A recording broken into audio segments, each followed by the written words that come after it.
Season 2, and contrary to my every instinct, I've forgone the choice to take Tyranids for a second league running, and I've switched out to the Eldari because I found a list that I quite like and I wanted to run it, and the Eldar are cool. So it's quite an interesting list. The new Arcs of Omen detachments make putting units together very interesting. I have gone with elites for my compulsory slot, so it's an incredibly elite army I'm running today, and that's influenced quite a few of my decisions in what I take and my upgrades and such. So the army today, it is going to be Ulthwé because it's just the best Craftworld. Being able to get the re-rolling a wound roll, +1 psychic test for the first cast for each unit, the invuln and the shrug against mortal wounds is just going to keep me tough. And because I've got a lot of very elite army, I want my units to stay around for as long as possible. And I do apologise, this chair keeps spinning around. It's the psychic might is moving me. Even now, it just can't stop. The list itself is led up by a Farseer Skyrunner. I have upgraded her with a Warlord trait and a relic, so I've given her the Ulthwé Warlord trait Fate Reader, so I get to retain an additional Fate dice. And I've also given her the Weeping Stones relic, so I can roll an additional dice. Again, having a very elite army, those Fate dice are going to come in really handy for me for rolls and saves and keeping stuff alive. And there's a theme going on here. That is her. She's got her psychic power, she's got Doom and Guide, so again, the maximum impact I can have with as few units as possible is really what's going to be useful for me in this list. Backing her up, I've got a second Farseer Skyrunner. I've also upgraded her with a Warlord trait. I've given her the Seer of the Shifting Vector. Because I've already used, at this point, 3 command points on Warlord traits and relics, and potentially needing to use 1 for deep striking, I want to be able to try and regenerate those as much as possible, because I do have quite a few stratagems that I'm going to probably be wanting to use every turn, such as Feigned Retreat and Lightning Fast Reactions, as well as a couple of niche ones that are going to be situational, but I will want the command points there if I need it. Going into my troops, yes, controversially, I do have troops. I've got a squad of 10 Guardian Defenders.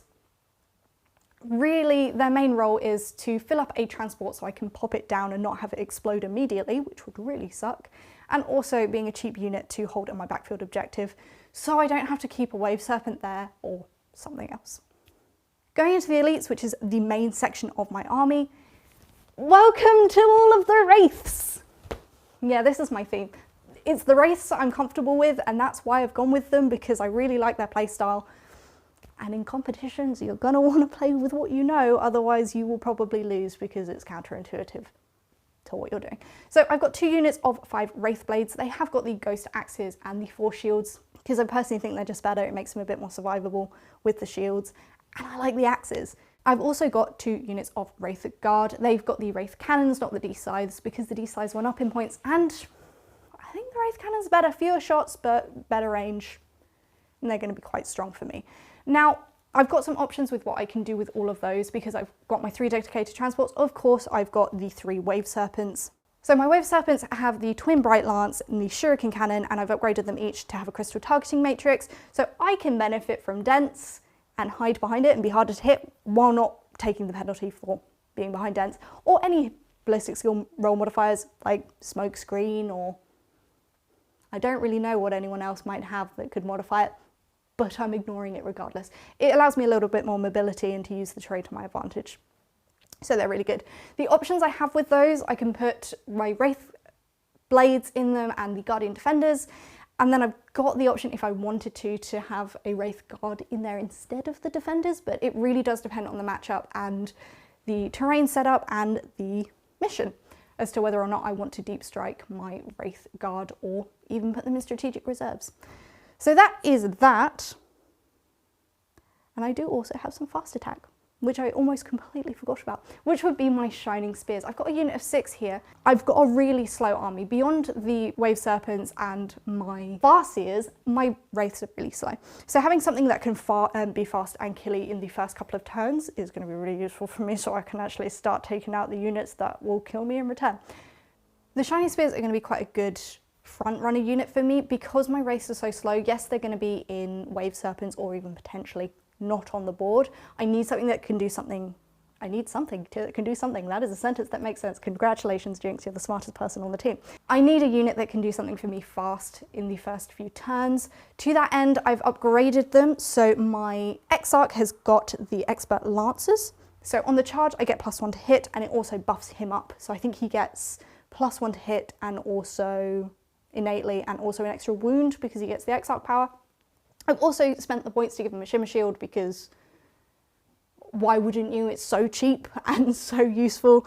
And I don't think I upgraded him with a better weapon. That is just him. So they're going to be a really useful unit for me to essentially hit and run and be able to hopefully nuke some targets early doors. I don't really have a lot of horde clearance in the list with having very heavy hitting elite units. So hopefully the shiny spears can do a bit of that for me. That is the list.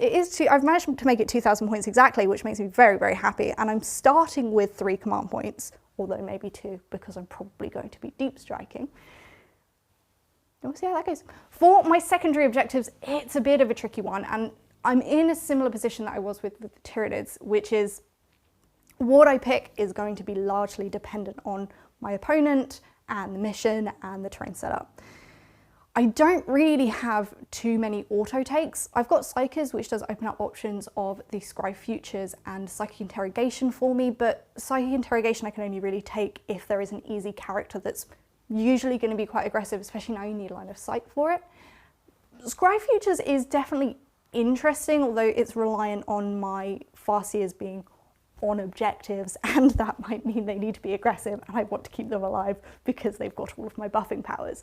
So that's quite... I've got options there, either one way or the other.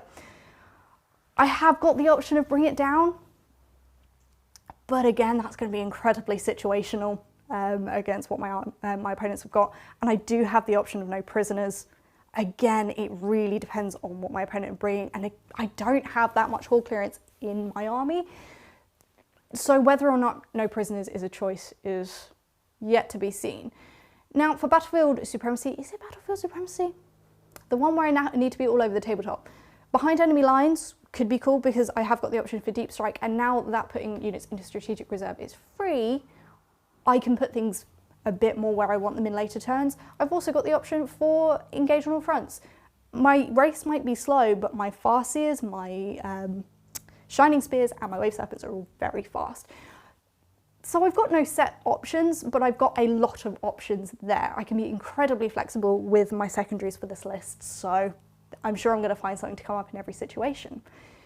But that is that. That is the list. That is my secondaries. Let me know if you think I've made any glaring mistakes with what I've chosen, but my thinking is I've gone with what I'm comfortable with and what I know, and also we don't have all the meta units for the Eldar, so please don't like tell me off for that because I can't help it, we just don't have them. But if you have any suggestions, do let me know and I will read them. I cannot change my list now until I lose, which who knows if that's going to happen, but I will take on board all of your comments and criticism, and I will see you in the league. Good luck, me.